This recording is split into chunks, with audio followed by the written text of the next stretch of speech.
उत्तर प्रदेश नगर निकाय चुनाव को लेकर इलाहाबाद हाईकोर्ट ने अपना फैसला सुना दिया है। फैसले के मुताबिक ये चुनाव बिना ओबीसी आरक्षण के होगा। अब इस फैसले के खिलाफ यूपी सरकार सुप्रीम कोर्ट जा सकती है।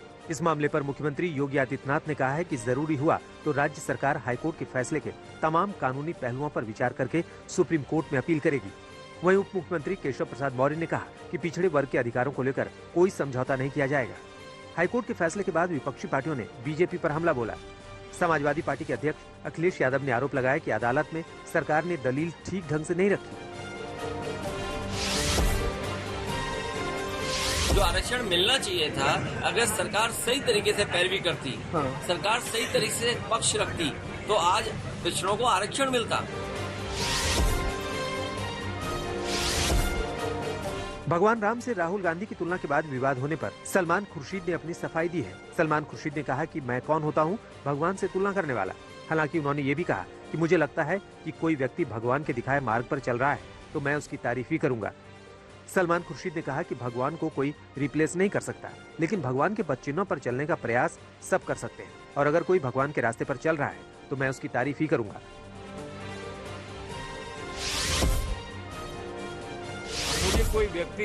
मुझे कोई व्यक्ति लगता है कि वो भगवान के मार्ग पे चल रहा है, भगवान के दिखाए इशारों पे चलता है, तो मैं उसकी तारीफ करूंगा तो क्या कहूंगा। चुनावी रणनीतिकार प्रशांत किशोर ने एक बार फिर बिहार के मुख्यमंत्री नीतीश कुमार पर हमला बोला है। पूर्वी चंपारण में जनसुराज यात्रा के दौरान प्रशांत किशोर ने कहा कि मैं महागठबंधन की मदद इसलिए नहीं कर रहा हूं क्योंकि मुझे पूरा विश्वास है कि नीतीश कुमार फिर से पलटी मारेंगे। समाज में कोई आदमी इस बात पर कभी विश्वास नहीं कर सकता कि नीतीश कुमार नहीं बदलेंगे। वो दिल्ली में बीजेपी के साथ और बिहार में महागठबंधन के साथ हैं।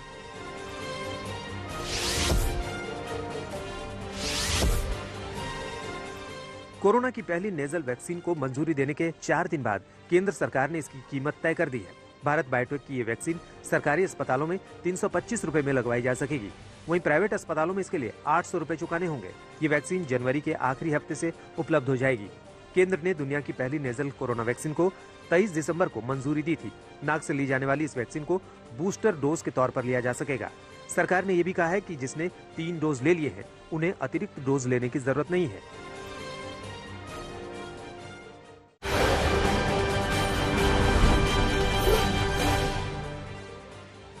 दिल्ली में मेयर चुनाव के लिए बीजेपी की रेखा गुप्ता आम आदमी पार्टी की शैली ओबराय को चुनौती देंगी। रेखा गुप्ता शालीमार बाग से बीजेपी की टिकट पर पार्षद चुनी गई है। इसके साथ पार्टी ने कमल बागरी को डिप्टी मेयर पद का उम्मीदवार बनाया है। एमसीडी चुनाव में बहुमत हासिल करने वाली आम आदमी पार्टी ने शैली ओबराय को मेयर पद का उम्मीदवार बनाया है, जो ईस्ट पटेल नगर से पार्षद चुनी गई है। एमसीडी के मेयर पद के लिए चुनाव 6 जनवरी को होगा। दिल्ली नगर निगम के हाल में हुए चुनाव में कुल 250 वार्डों में से आम आदमी पार्टी को 134 पर जीत मिली, जबकि बीजेपी को 104 वार्डों में और कांग्रेस को 9 में जीत मिली।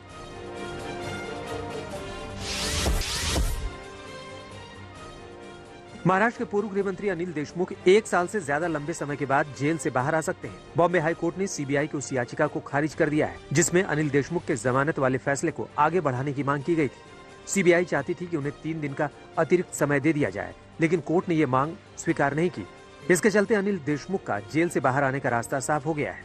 बॉम्बे हाई कोर्ट ने 12 दिसंबर को अनिल देशमुख को जमानत दे दी थी, लेकिन सीबीआई अपनी आगे की कार्रवाई कर सके इसके लिए एजेंसी को भी 12 दिन का समय दिया गया था।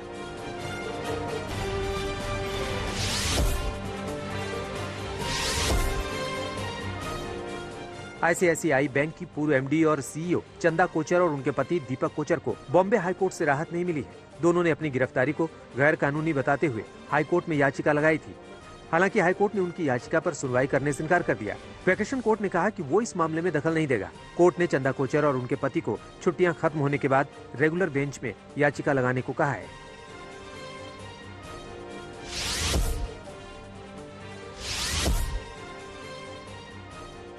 टीवी एक्ट्रेस तुनिशा शर्मा का मुंबई में अंतिम संस्कार किया गया। तुनिशा के मामा ने शव को मुखाग्नि दी। आरोपी शिजान खान की मां और बहनें भी तुनिशा शर्मा को अंतिम विदाई देने पहुंची थी। इस बीच एक्ट्रेस की खुदकुशी मामले में पुलिस आरोपी शिजान खान से लगातार पूछताछ कर रही है।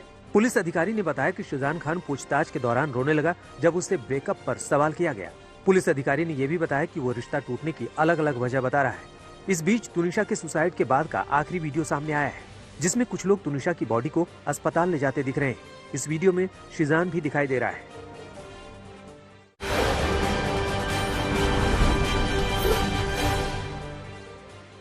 इंदौर में लव जिहाद मामले में फरार चल रहे आरोपी को मुंबई से गिरफ्तार कर लिया गया है। नबील नाम के शख्स ने नवीन बनकर हिंदू महिला से दोस्ती की, महिला से शारीरिक संबंध बनाए। पीड़िता ने थाने में आकर प्रकरण दर्ज कराया था कि कुछ दिन पहले उसकी मुलाकात नवीन नाम के युवक से हुई थी। पीड़ित महिला का पति से विवाद चल रहा था। इस दौरान नवीन ने इस मौके का फायदा उठाया और महिला से दोस्ती कर शारीरिक संबंध बनाए। कुछ दिन बाद अचानक नवीन कहीं चला गया। महिला ने काफी ढूंढने का प्रयास किया, लेकिन जब महिला को पता चला कि जिसे वो नवीन समझती थी वो नबील अंसारी है, तब थाने में जाकर पीड़ित महिला ने शिकायत दर्ज कराई।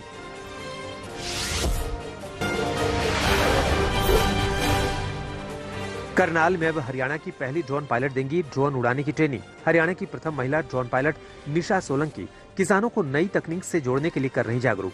महाराणा प्रताप बागवानी विश्वविद्यालय करनाल से जुड़कर किसानों को ड्रोन उड़ाने की ट्रेनिंग देने में अहम भूमिका निभा रही हैं। DCA से सर्टिफाइड कोर्स कर एग्रीकल्चर इंजीनियर डिग्री हासिल कर चुकी निशा सोलंकी प्रदेश की प्रथम महिला ड्रोन पायलट बन चुकी हैं।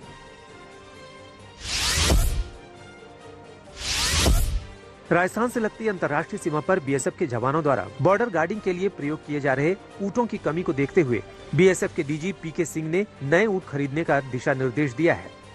BSF में ऊँटों की कमी को देखते हुए अब जल्दी ही नए ऊँट खरीदने की प्रक्रिया शुरू कर दी गई है। इसी कड़ी में बीकानेर सेक्टर के DIG पुष्पेंद्र सिंह राठौड़ जैसलमेर नए ऊँट खरीदने के लिए पहुंच गए हैं, जहां पर वो ग्रामीण क्षेत्रों में जाकर BSF के नॉर्म्स के आधार पर ऊँटों की खरीदारी कर रहे हैं।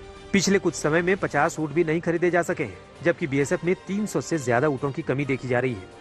इस कमी को गंभीरता से लेते हुए BSF DG पंकज कुमार सिंह ने BSF में नए ऊँट खरीदने के दिशा निर्देश दिए और राजस्थान फ्रंटियर में इसका जिम्मा बीकानेर सेक्टर के DIG पुष्पेंद्र सिंह राठौड़ को दिया गया। जैसलमेर में ऊँट खरीदने आए बीकानेर सेक्टर के DIG पुष्पेंद्र सिंह राठौड़ ने बताया कि वो जैसलमेर में ऊँट खरीदने आए हैं।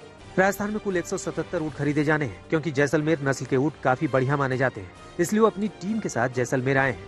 कई ग्रामीण अंचलों में विजिट कर ऊँट खरीदने की कोशिशों में लगे हैं।